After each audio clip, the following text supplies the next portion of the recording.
నిరుద్యోగులకు అందరికీ జేఎస్ పక్షాన అందరికీ నమస్కారాలు తెలియజేస్తూ మరి ఈరోజు ఇప్పుడు ప్రజెంటు పరిస్థితుల్లో మరి TGPS Telangana public service commission మరి అప్లికేషన్ ఫీజులను ఏకంగా 400% అంటే 200 ఉన్నటువంటి ఫీజును 1000 రూపాయలకు పెంచడము ఇది దుర్మార్గము. ఇది నిరుద్యోగులకు నట్టేట ముంచినట్టే. మరి ఆనాడు ఎన్నికల్లో భాగంగా కాంగ్రెస్ ప్రభుత్వం రేవంత్ రెడ్డి సర్కార్ చెప్పినటువంటి హామీ ఏంటంటే, మేము ప్రభుత్వంలోకి వస్తే మేము గద్దెనెక్కితే ఖచ్చితంగా మీకు నిరుద్యోగులకు ఫ్రీగా అప్లై చేసుకుంటా, ఫ్రీగా అప్లికేషన్ ఫీజు పెడతా అని చెప్పినాడు. ఈ విషయం అందరికీ తెలుసు, మేము కొత్తగా చెప్పేదేం కాదు. మీరంతా మేధావులు, నిరుద్యోగులు, మీకు అన్ని విషయాలు తెలుసు. మరి ఆ హామీ ఏమైంది? ఈరోజు సడన్గా ఇప్పుడున్న పరిస్థితుల్లో జాబులు వేయకనే ఇప్పటికే 3 ఏళ్ళు అయింది. వాళ్ళు ఇచ్చిన హామీ ఏంది? వచ్చిన సంవత్సరం లోపలనే 2 లక్షల ఉద్యోగాలు భర్తీ చేస్తాము, అది కూడా ఖచ్చితంగా జాబ్ క్యాలెండర్ ఇచ్చి మీకు నెల ఉద్యోగాలు వేస్తామని నమ్మించి మోసం చేసినారు.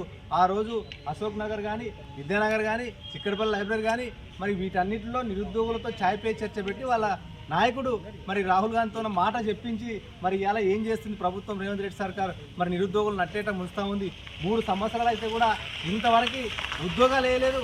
కేవలము 16,978 ఉద్యోగాలు మాత్రమే మరి భర్తీ చేసింది ప్రభుత్వం. ఇది మనం చెప్పేది కాదు, అసెంబ్లీ స్పీకరే చెప్పినాడు ఆ రోజు.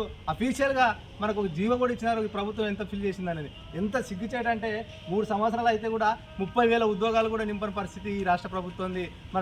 మరి నిరుద్యోగులు రోజు రోజుకి ఎక్కువైపోతున్నారు. రాష్ట్రంలో వేలలో లక్షల్లో ఉన్నారు. మరి రెక్కాడతగాని డొక్కాడని పరిస్థితుల్లో నిరుద్యోగులు అందరూ ఉన్నారు. ఎక్కడికక్కడే రూమ్లలో వంట చేసుకోలేకపోతున్నారు, బుక్కులు కొనలేకపోతున్నారు. మరి ఎన్ని రోజులంటే చదువుతారు? మరి ఏజ్ మీద పడతా ఉంది, మీద సంపత్తి కూడా తగ్గిపోయే పరిస్థితి ఉంది. ఎందుకంటే ఏళ్ళకెళ్ళి వాళ్ళు ప్రిపేర్ అయితే కూడా ఇవాళ ప్రభుత్వము మరి ఇంతవరకు చెవి ఎచ్చకాకుండా ఇవాళ నిరుద్యోగులను మోసం చేసే పరిస్థితి ఉన్నది. మరి అందుకే అది కాకుండా మళ్ళీ ఇప్పుడు అప్లికేషన్ ఫీజులను కూడా పెంచడం అంటే ఎంత దౌర్భాగ్యమైనటువంటి పరిస్థితి ఏర్పడుతుందో మనం ఈ రాష్ట్రంలో చూస్తూ ఉన్నాం. మరి చూస్తున్నాము సడన్గా మరి 200 పెట్టినటువంటి అప్లికేషన్ ఫీజుని ఇవాళ 1000 రూపాయలకు పెంచడం అంటే ఎంత బాధాకరము. మరి ఎన్ని అప్లికేషన్లు అప్లై చేయాలా? మళ్ళీ అది కాక ఇంజనీరింగ్ చదివే వాళ్ళకు కామన్గా అంటే ఏదైనా క్వాలిఫికేషన్ సేమ్ ఉన్నప్పుడు కామన్గా అన్నిటి కలిపి ఒకటే నోటిఫికేషన్ వస్తుంది. దాంట్లో కేటగిరీ వైజ్గా మనము సెలెక్షన్గా ఉంటుంది.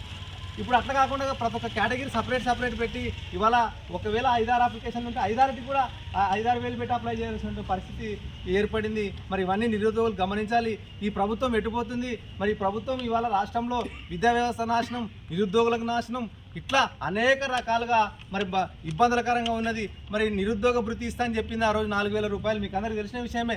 మరి ఇంతవరకు ఒక్కరు కూడా నిరుద్యోగ భృతి ఇవ్వలేదు. చదువుకునే విద్యార్థినులకు స్కూటీలు ఇస్తా అని చెప్పింది, ఇవాళ స్కూటీలు లేదు. మరి 2 లక్షల ఉద్యోగాలు లేదు, జాబ్ క్యాలెండర్ లేదు. ప్రతిదీ కూడా ఇట్లా ఈ రకంగా మరి అస్తవ్యస్తంగా ఉంది వ్యవస్థ.